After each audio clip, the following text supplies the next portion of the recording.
I have joining me Professor Pat Utomi, a political economist, to give us a sense of what this means. Thank you so much, Professor. Let's get your immediate reactions. You heard, you saw what the minister told us yesterday. What are your views on the minister's explanation? Well, Shehu, I think this is really a very simple and straightforward matter. The minister said that he knows that NNPC has a frightening record running such. So, in his own considered opinion, it does not make sense for NNPC to try and run such a facility. So, period. Case closed. He has summed it up himself. But he says, you see, so that we can sell it, we have to build a new refinery to sell it. Shehu, I don't understand the logic. If you want a refinery built, because you're building a new refinery, you can't be refurbishing this refinery. If you're refurbishing it, anybody who is trying to refurbish this, and let me tell you the most intelligent way to refurbish a refinery like this. It's not a new thing. It's been done all over the world when a facility is not competitive, is not running well. A couple of years ago, the British found that their motor industry was in such a parlor state. Rolls-Royce could not possibly make profit. Jaguar could not. BMW bought the thing for £1. I think that if the federal government sells the Port Harcourt refinery for £1 to somebody who promises to spend whatever it is, 1.5 billion, 200 million, whatever, to get it running, fine. I have no complaint. That's what intelligent people all over the world who have an uncompetitive facility do to get it off their chest, off their backs. But not that you spend $1.5 billion in a country that is so in such desperate poverty that every dime we could find can be invested in productive areas that can create jobs and expand opportunity for the young of this country who are more than 30% out of work, 33%. I don't think that it just makes any sense at all. Let me give you real examples from our experience of this kind of choice. When General Obasanjo was elected in 1999, the power sector was in a parlor state. There was an attempt to examine the sector to see what to do. There was a conclusion by the experts that there was no point in throwing good money after bad, and that we should more or less literally mothball that sector, invest in new facility, new infrastructure. Countries like Vietnam coming out of war essentially recognized where that was for them, brought in Enron badges to come and give temporary power while they were building a new power infrastructure. So the government agreed to go that way. But suddenly some people got wise, went to the new power minister just after Agagu took over from Chief Bola Ige, and said, look, no, we can, if we just got, almost like this kind of statement we heard about Port Harcourt Refinery, if we can just get X $100 million, we can get those things to work, and then it will be run by, I had a sense of deja vu when I was hearing the statement being made, like, oh my God, I've heard this before. All right. It was a statement. Prof. Wait a minute, Shehu. That money was invested in power, and it turned out to be a complete waste of Nigeria's money. It's exactly what we are trying to repeat with the Port Harcourt Refinery. It does not make any sense in economic logic. Great. Interesting.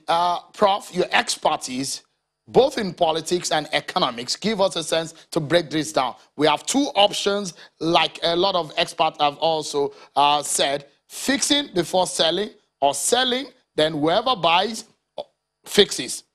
The mathematics of it will break down after this break, Prof. We'll be back after this time out, everyone. Join us again.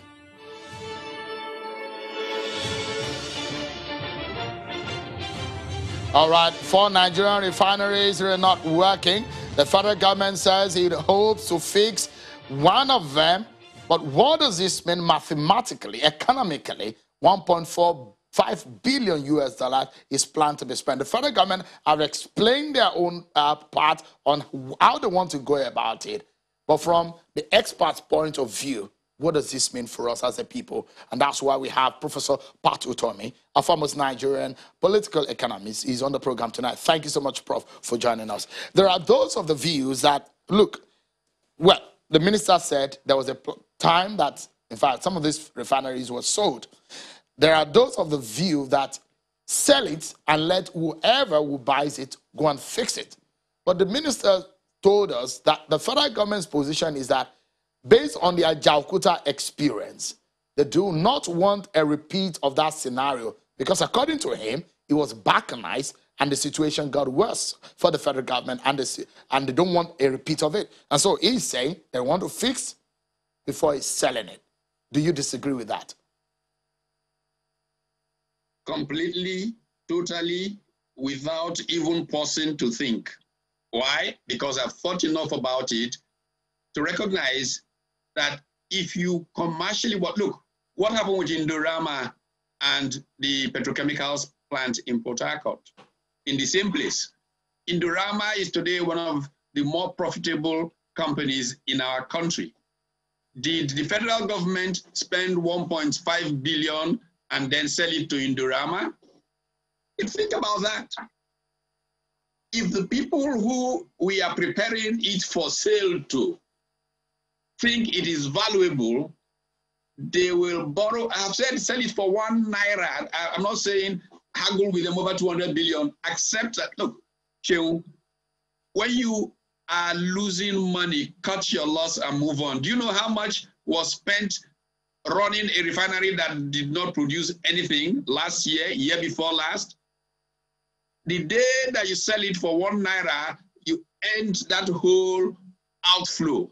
This is old union type tactics. It belongs to the people, and then let me, if I give you another example, because it's good to compare notes from other sectors. Let it not seem like this is a peculiar thing. There was a time in Nigeria where we kept saying to ourselves, Nitel is such a valuable national asset. We need to invest so much in it so we can sell it. Look, in 1996, I was going off on sabbatical to go and write a book on precisely this subject. I was living in Boston. And I could not call Lagos. Like Lagos, you know, it was just impossible. It was a nightmare. And here we were protecting the poor and all of that. Then a simple bid for spectrum space, and we ended that nightmare. So if we are going to end this nightmare, and believe me, there's another critical consideration here. What is the value of petrol? Where is it going to? We know that the world is moving away from fossil fuels. We know that 20 years from now, most cars will not be running on petrol. We know that Aliko Dangote is investing huge amounts of money that will be providing us petrol already, so that such an investment, after you've made it so you can sell it, will turn out to be a superfluous investment, a complete waste of money, because 20 years from now, petrol is not going to be what is running your car. Technology is moving so fast and changing so much. Environmental pressures and issues are such that the world is moving away from fossil fuels. This is the reason that Total is selling down it, or considers its assets, its entire crude oil assets in Canada, to be worth zero 18 years from now. If we take just this sheer reality about the state of fossil fuels, we will ask ourselves, why are we not prioritizing better? Why are we spending this money that could create a new economy, help us move away from this mentality of obsession with fossil fuels, and diversify the base of our economy with this money that we're going to be using to just produce some more petrol, which you and I know the way that the tradition of managing these refineries have gone. How can you have 4 refineries, none of them is producing anything? Doesn't that tell you that there is some reason why? I used to have a friend from my old school who ran Warri Refinery many years ago. Each time we came to old boys meetings, and he tells the story of his nightmare running the Warri Refinery. On Friday morning, suddenly a critical part will break down, quote unquote, and they will come running to him. If you don't fix it now, there'll be petrol queue. The country will go upside down. You'll be going crazy. Find any money from anywhere. The person has to fly to London this night. They've just removed the part, put it in their garage. He finds a couple of $1,000 or tens of thousands of dollars to fly to London to go and get the part. The guy goes to his garage, brings it out. The thing is working on Monday. This is a nightmare that the refineries have been for so many years. Why do we want to continue to inflict it on the Nigerian people? But Prof, it does look, anybody else can produce it. It does look like the federal government has made up its mind on this move. Steps have been taken for these monies to come to the table. Appropriations are being set aside in this regard. Afri-Exim Bank has agreed to this deal. Are you asking the federal government to go back on these plans? Is that practically possible? Absolutely practically possible. Absolutely practically possible. Sorry, you see, and that's what's wrong. They should not make that kind of commitment in a democracy without putting this to the National Assembly and public hearings taking place around this. This is, you see, in a democratic process, there is something called the complex redundancy that leads to efficient choice. A guy called Ron Wildavsky at the University of Southern California many years ago looked at the US policy process and gave it strength as the complex redundancy.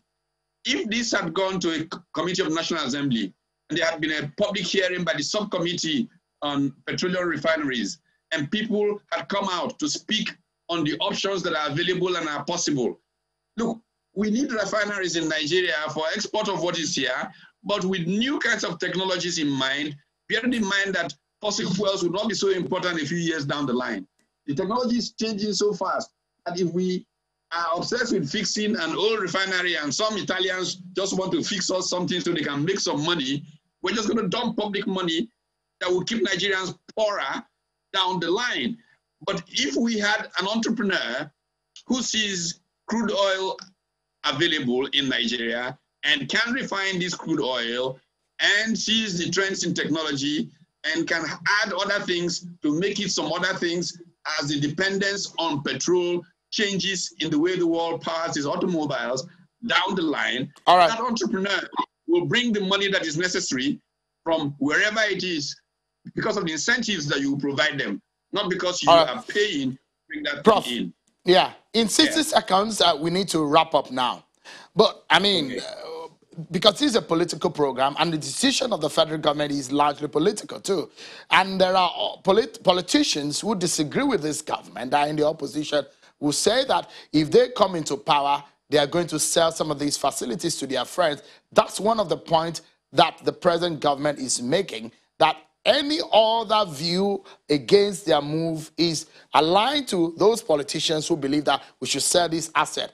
I mean, I know you disagree politically with this government. You are one of those who are thinking of alternative to this government. By the way, Prof, sir? I'm a member of the party in power, don't forget. Yes, but I mean, recently you hold a view that is totally against this government and how they're running government. Where did you get that impression? I hold a view against the best interest of the Nigerian people. I have no views against any government. I have a view of an optimal policy choice. That is what, if political parties were well run, these are the kind of conversations that will take place inside the party to determine the direction of policy in the interest of the Nigerian people. And then the party and the government can express that position.